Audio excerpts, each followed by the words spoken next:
Hello investors, मैं आपका investor awareness coach Rupesh Jaitley. जैसा कि आजकल आप लोग देख रहे हैं कि बाज़ार बढ़ा हुआ है और बहुत बहुत सारे लोग कतरा रहे हैं कि इस बाज़ार में पैसा लगाएं नहीं लगाएं, या बहुत सारे तरह के सवाल पूछ रहे हैं क्या इस बाज़ार में पैसा लगाना चाहिए या नहीं। तो हाँ, ज़रूर इन सवालों के हम जवाब देंगे आज इस तरह से कि अगर आपको पैसे लगाने हैं तो कितने लगाने हैं, कब लगाने हैं, कैसे लगाने हैं और किस तरह से आप बाज़ार में एंट्री कर सकते हैं। तो क्या ये सही समय है बाज़ार में एंट्री करने का या यहाँ से निकलने का समय है? इस तरह के बहुत सारे सवालों के जवाब आज आपको मिलेंगे। तो सबसे पहले हम शुरू करते हैं कहाँ से इंडेक्स शुरू हुआ और किस तरह से इंडेक्स आज पहुँच के 66,000 से अबव आ गया। तो अगर पुराने उस समय से देखें तो इंडेक्स शुरू हुआ था 1978-79 या 80 से, मान लेते हैं 100 से, या इस BSE सेंसेक्स को हम 100 से शुरू करके आज 66,000 तक ले आए हैं। तो ये इसकी जर्नी इस तरह से नहीं हुई कि एक दिन में ये 100 से बढ़ के 66,000 आ गया हो।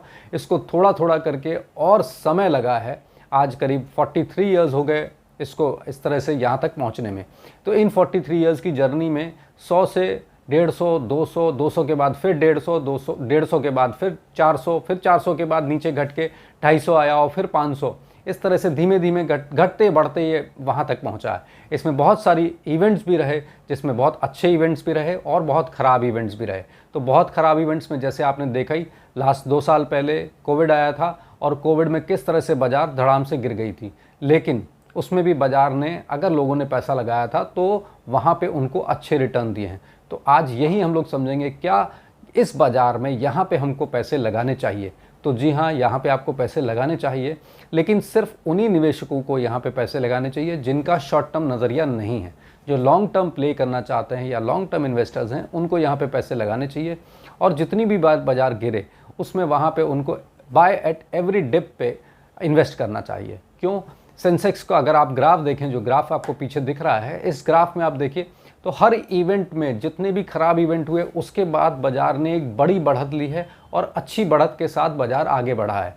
बार बार बाज़ार गिरने के बाद अगली बार की बाज़ार उससे और ऊपर गई है। अगर आप इस ग्राफ को और इस चार्ट को देखें तो जितनी बार भी बैड इवेंट्स हुए हैं उसके बाद अगले साल, 2 साल या 3 साल में बाज़ार ने नई ऊंचाई को छुआ है और यही ऊंचाई आपको अगले 10 साल और 15 साल में मिलेगी। तो अगर आप बाज़ार को अच्छे से समझ पा रहे हैं या लग रहा है आपको पैसे लगाने चाहिए, तो लॉन्ग टर्म इन्वेस्टमेंट के साथ बाय एट एवरी डिप्स यहाँ पे इन्वेस्ट करें। जिससे समय बाज़ार आपको लगे कि यहाँ गिरावट में है तो ज़रूर इन्वेस्ट करें अपने पैसे को। और हाँ, ध्यान रखें कि पैसे कहाँ इन्वेस्ट करने हैं। इसके लिए पुराने वीडियोस मेरे आप देख सकते हैं, जहाँ पे मैंने बराबर बताया है कि अच्छी कंपनीज़, किस तरह की कंपनीज़ जो अच्छी हैं उनमें किस तरह के रिटर्न्स, किस तरह से वो प्रॉफिट बनाते हैं, किस तरह से उनका रिज़र्व अच्छा है, उन तरह की कंपनीज़ में आप आज की डेट में इन्वेस्ट कर सकते हैं। और नहीं, अगर आपको लगता है कि हम डायरेक्ट एंट्री नहीं कर सकते स्टॉक मार्केट में, तो आप म्यूचुअल फंड के थ्रू इन्वेस्ट करिए। उसमें भी आप बहुत अच्छे अच्छे फंड्स को साथ लंबे समय तक बने रह सकते हैं। तो आज के लिए ये मेरा वीडियो यहीं तक था।